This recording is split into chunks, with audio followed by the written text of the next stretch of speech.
അപ്പം ഇന്ന് മീൻകറി വെക്കേണ്ട പരിപാടിയാണ്. അതിന് വേണ്ടിയിട്ട് ഉള്ളി, തക്കാളി, പിന്നെ പച്ചമുളക്, പിന്നെ മീനും എടുത്ത് വെച്ചിട്ടുണ്ട്.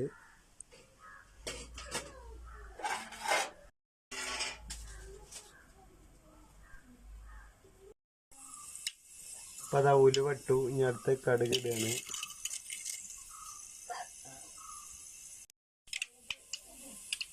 ഇപ്പം ഇനി ഉള്ളി, തക്കാളി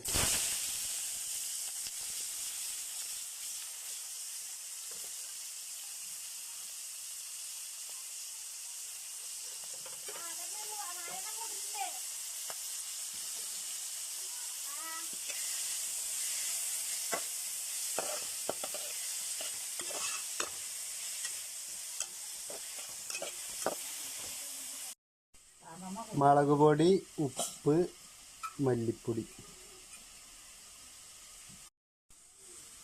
പുളി, വാളൻപുളി വെള്ളത്തിലിട്ടേക്കാണ്. അപ്പോൾ അതാ മീൻകറി റെഡി ആയിട്ടുണ്ട്. നല്ല സ്പെഷ്യൽ മീൻകറി.